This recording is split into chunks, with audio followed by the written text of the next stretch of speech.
In Chapter 20, the ground was covered in moonlight stone fragments. The remaining survivors desperately tried to get out, but a group of dragons blocked every exit. After what they had witnessed, they pledged to never return to their homeland without exacting revenge on those responsible for the deaths of their younglings. The gates were littered with blood and corpses. Before morphing into his dragon form, surprising everyone, their leader gave them a single order: do not let any aristocrats or high-ranking soldiers escape. And standing atop the palace's main gate was the dragon, Draga. She was commanding her men to show the might of the dragons to the people who dared to hunt down their younglings before leaping down and running toward the palace. Draga was giving chase to the mistress of nature. She was tasked with something different from the others, a task given to her by their leader. Gatria, who was oblivious to Draga's separate task than the rest of the dragon, surrounded her whole body with her essence and summoned swords in both hands. Trevin's urgent voice kept playing in her head. If Plume had indeed found her regalia, something or someone must have stopped her from taking it. That's why Trevin contacted her. Trevin, however, never explained the urgency of his tone. Something is not right. Following the phoenix-shaped flame, Gatria arrived at the least damaged section of the palace. The only thing that had been damaged was the roof, and she could see Plume fighting with someone who was trying to protect the king behind him. An arcane weapon that could use water to attack and could change into different weapons. Gatria observed Plume's opponent that she failed to notice Trevin hunched down in the corner, surrounded by his shield, appearing so pale and weak while coughing up blood. Surrounding Trevin were the harpies who were battling with 10 demon creatures with great difficulty. They were clearly losing. Those demons were rabid and difficult to even fend off. And the master of those 10 demons was the second descendant of Saphir in that room. Gatria realized that her fear of height had become irrelevant as she leaped down from Eraz to reach Trevin.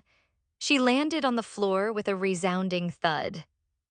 She then ran toward Trevin with her gaze fixed on him the entire time. She kneeled in front of Trevin and cupped his pale face. Blood was dripping from his lips and his whole body felt like it was on fire. Trevin made a soft groan as if to let her know he could hear her. Gatria gritted her teeth. To hell with her regalia, Trevin was more important. I have to take him to Solal. She's still in the sacred forest, right? They're still waiting for their boat to be finished, right? Gatria attempted to help Trevin up by putting her arms around his waist, but Trevin used his last bit of strength to push her away. Go, get your regalia. Then he whispered something in her ear that only she could hear. Gatria did not hesitate. She covered Trevin with her essence from head to toe, hoping to lessen the pain he might be feeling, and then she got to her feet. Without warning, she bolted toward the demons fighting against the harpies. Protect Trevin were Gatria words to the harpies before she appeared in front of one demon and ended its life with her shape swords. She then pointing her left sword toward the descendant of Saphir standing behind the demons, a half-demon with a cloth over his eyes, Zerk Arzuras. I will kill you, Gatria proclaimed with her beautiful, gentle face twisting in anger. Zerk responded with, I don't think so. Then, right before Gatria's eyes, the monster she had just killed arose from the dead. Meet my demons born from my scimitar. Jerk, the descendant of Saphir fighting Plume, smirked when he heard what Zerk said. He could not contain his joy when Zerk came looking for his lordship. Zerk was powerful despite being half-descendant of Saphir. Jerk's mind immediately formed a plan how to use this seemingly innocent half-demon to his advantage. And it was successful. Zerk was now working for him and was a powerful ally to fight against the mistress of nature. Your Majesty, you should escape now. Jerk told the king of the kingdom of Tretera. The king was the reason Jerk was here. He felt the need to protect the king, who was his master's sworn brother. We will handle these people, do not worry. The king's smile broadened in triumph. Yes, yes, Jerk, I will leave everything to you. I will give you anything you want. With two strong descendant of Saphir protecting him, he felt he could live. He would survive this. He could escape. But the king's happiness was short-lived. Gatria stomped her foot on the floor, and quickly a cage of roots formed around the king and trapped him inside. I did not give a bastard like you a permission to escape. You're my prey. Stay still and wait for me. I'm coming for you next. Within his cage, the king trembled with fear. His deepest, darkest fears were devouring him. Through the hidden history records, he was aware of the formidable power of the queens of Ither. But he believed his kingdom would be safe from the mistress of nature so long as they had moonlight stones. He was, however, mistaken. He was completely wrong. Their confidence and reliance on the moonlight stone caused the collapse of his kingdom. What would happen to me now? My money, my gold? I'm sure that wench is here for her blood. But those are mine. No, this can't be. I'm a king. I need to survive. The king, who was now on his knees inside the cage and clutching his head, had begun to lose his sanity. And no one outside noticed or cared, except for Jerk. Jerk sneered at Gatria as he blasted Plume's flame with water slashes as sharp as Gatria's sword. His arcane weapon's second ability was the reason he could go toe-to-toe with a phoenix. Die, die, die. His voice was filled with hatred as he sent multiple water slashes to Gatria, who was immersed in fighting with Zerk's demons. However, before those water slashes reached Gatria, Commander Draga of the Dragons appeared in front of it, used the back of her morphed dragon hands to block the attack. Jerk was furious that his attack on the Mistress of Nature had been blocked, and he was also growing deeply worried for himself. He had already been fighting against a phoenix. Now a new strong individual appeared. Seeing those hands that blocked the ability of his arcane weapon's ability, he assumed that the woman must be a dragon, a race that he had not met even in his long life. Keep breathing fire. Adraga told Plume, who had morphed into her phoenix form. Don't mind me. With a piercing screech, Plume spewed fire from her mouth. Jerk shot numerous water slashes to extinguish the flames, but from within the flame, without no one noticing, Draga emerged and destroyed Jerk's attack, allowing Plume's flame to advance until it reached Jerk, who screamed in pain from the intense heat. The phoenix, who just realized that someone was engulfed in her flame, immediately transformed into her humanoid form to speak. Hey, are you okay? Phoenix was worried since the woman seemed to be an ally. The woman did not turn around as she made her dragon claws sharper and replied, Don't worry about me, I'm a fucking dragon, so keep breathing fire. Phoenix and dragons. These two races didn't interact with each other even though they were both present since the ancient time. It's became they didn't get along with each other. The dragons find the phoenix's flame arrogant, while the phoenix finds the dragon's strength contemptuous. Because, however ferocious the phoenix's flame was, they could never burn a dragon. And however strong the dragon was, they could never bring down a phoenix. Both were called monarchs of the sky, and there could be no two rulers. It was for these reasons that their domains were on the different side of Azatura. Thus, in all Azatura's history, this was the first time a phoenix and a dragon were working together to defeat a common enemy. And that enemy, Jerk, was already feeling the strength of the two races who survived the ancient times. This is not a fair fight anymore. I must escape. However, Plume and Draga did not give Jerk a chance to run away. The combined attacks of the phoenix and the dragon drove Jerk back. Jerk, unlike in his earlier fight with the Phoenix, could not utilize the ability of his arcane weapon because of the dragon's constant interruptions. Jerk clenched his jaw and drew all the strength of his sword to conjure a torrent of water that could fill up the room. The water then turned into two large spears, making the Phoenix and the dragon wary. But Jerk did not immediately release the large water spears. He needed help to get away, and he happened to have just the person he needed. Zerk, Jerk bellowed to Zerk, who was busy commanding the demons to fight Gatria. Order your demons to help me block their attacks as I launch my water spears. Jerk expected a positive response. Even though Jerk had only just met the half-demon, he was already fully aware of his innocence. Since Zerk's arrival in Ager and subsequent meetings with Jerk, Zerk has followed every instruction given to him to the letter. Jerk couldn't help but grin. He could already see his escape route until Zerk responded, "Why should I?" A Jerk flinched and stiffened while Plume and Draga couldn't help but look at Zerk with shock expression on their faces that seemed to say, "Aren't they ally?" "You?" Jerk finally snapped out of his shock and screamed at Zerk with bloodshot eyes. "What are you talking about? Use your demons to block them, you imbecile." But Zerk replied in the same nonchalant tone. "I will ask again, Jerk, why should I?" Jerk's veins on the forehead and neck seemed like they were going to burst as he tried to contain his rage and responded to Zerk. "Obviously, because we're allies." "Oh, we are." Jerk was frustrated and tired all at once. "Just send your demons here." "But I don't want to." Zerk responded so innocently and even tilted his head to the side. "You?"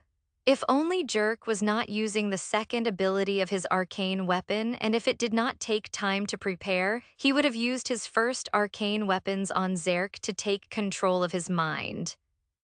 At that moment, Gatria stopped attacking the demons as she recalled the words Trevin whispered on her ear. "Fight Zerk, but don't hurt him too much, he's an ally."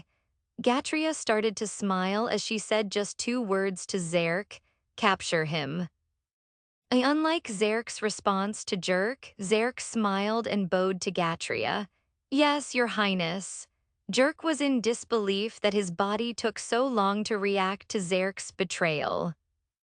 He could only watch with wide eyes as Zerk's 10 demons charged at him with a murderous grin on their faces before he could release his water spears. Jerk commanded his water spears to attack the demons in a panic, but the dragon and Phoenix had already positioned themselves in front of him, each with a powerful fist aiming at him. The Phoenix's fist was imbued with a flame while the dragon's fist was filled with brute strength. Jerk took a direct punch to the gut and chest, sending him flying into the air where he collided with the thick wall before landing with a resounding thud on the floor. "Capture him," Zerk then told his demons. Once the unconscious Jerk was tied up, Zerk called back the 10 demons to his scimitar and walked toward Jerk. When he arrived in front of Jerk, Zerk kneeled and took a cuff-like bracelet from his pocket. "You gave this to me and told me to put it on Trevin to prevent him from using his arcane weapon. Here." Zerk put it on Jerk's wrist. "You can have it back." Gatria couldn't help chuckling at that while Trevin, who was too weak to even move, smiled. Gatria then faced Trevin and walked over to him. "Let's go, I'm taking you to the sacred forest, you need Salal." Trevin's expression said it all. He was against it, and it seemed to Gatria that he was trying to convince her that it wasn't necessary. He just wanted to continue their travel. She couldn't lose him. As Gatria tried to pick Trevin up, she heard Zerk called for her. "Queen Gatria, this is yours, right?" Gatria turned to Zerk and blinked. "What? This?" Zerk handed Gatria a ring. "It's a storage ring." The moment Gatria laid eyes on the ring, she immediately knew that something she owned was inside. It was calling her, beckoning her. Gatria's slightly trembling hands reached out and accepted the ring. Plume spoke. That jerk bastard put your regalia inside that storage ring, your highness. Zarek gently placed the ring on Gatria's palm and Gatria just quietly stared at it. And then the ring suddenly began to radiate a pale green light. My regalia, Gatria whispered. There was only one way to take an item out of the storage device when the owner was unwilling to, and that was to destroy the device. But the materials that was used to create Jerk's storage ring was one of the strongest metals in whole Azatura. Destroying it would take an army, but in the hand of the mistress of nature, it was easily crushed. And in the fraction of a second that followed, a bright green light that rendered everyone sightless filled the room. And when the blinding light eventually subsided, they were greeted by the most incredible scene anyone had ever witnessed. The mistress of nature's regalia, an armor made by soft yet sturdy material, an armor with the ability to mend itself after being damaged, an armor that is both comfortable and protective. An armor solely made for Queen Gatria, the mistress of nature, and that queen now had her hand reaching for her regalia.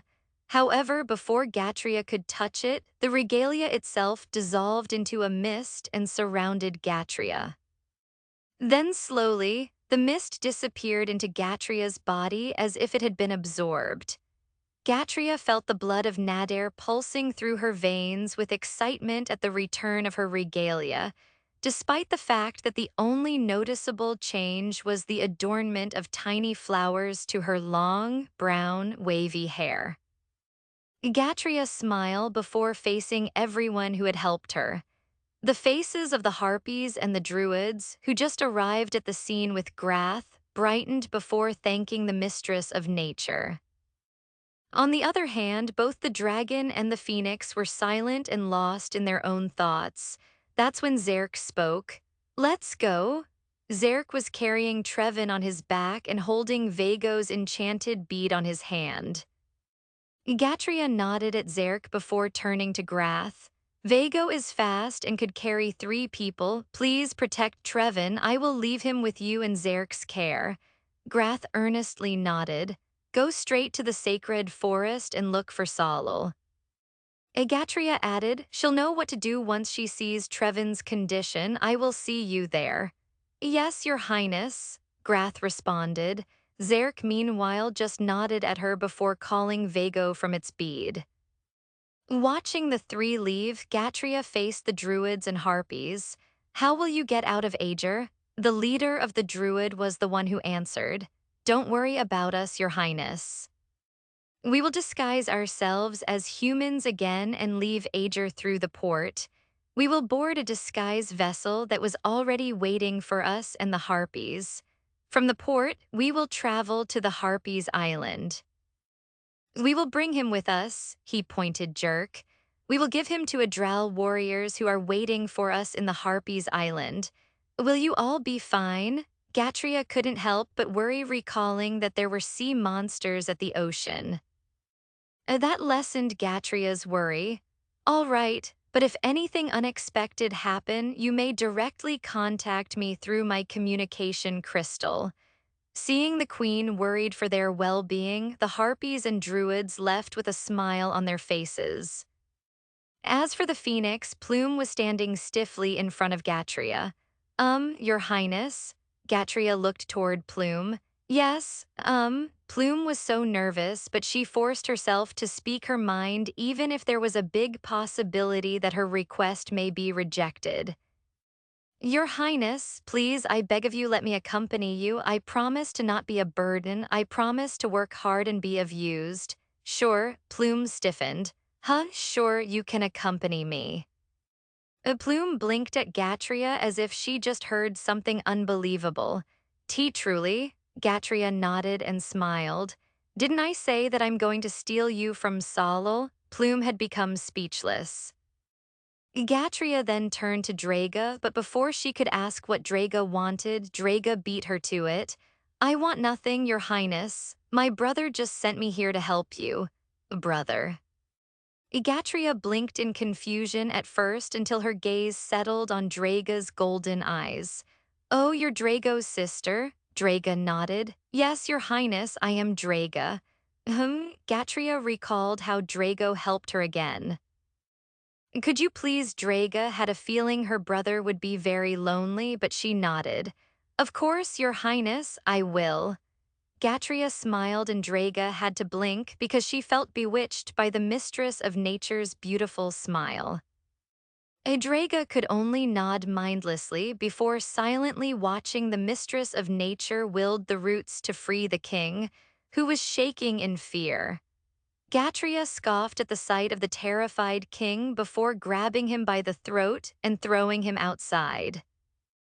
Plume and Draga followed Gatria, who leaped out of the room through the destroyed roof and went to where the king landed on the ground outside the ruined palace. The king appeared to have been squashed on the ground. All his orifices were bleeding, and he could only grunt in pain as his body twitched on the ground.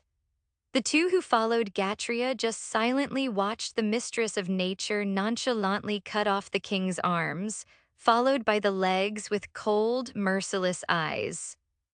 As Gatria looked down at the limbless king, he recalled the words he had told her when she was still in her prison. "Bleeding for my kingdom looks great on you." Gatria started to smile. And with a cold voice, she told the king, "Bleeding for your kingdom looks great on you." After those words left Gatria's mouth, she called for Eras. The beast immediately flew toward her and arrived in front of her. "Why, your highness?" Plume kept glancing at the dying king. "Are we just leaving him like that? I mean, are we not going to kill him?" Draga even nodded to show her agreement to Plume's words. Gatria rode Eras. "It's okay.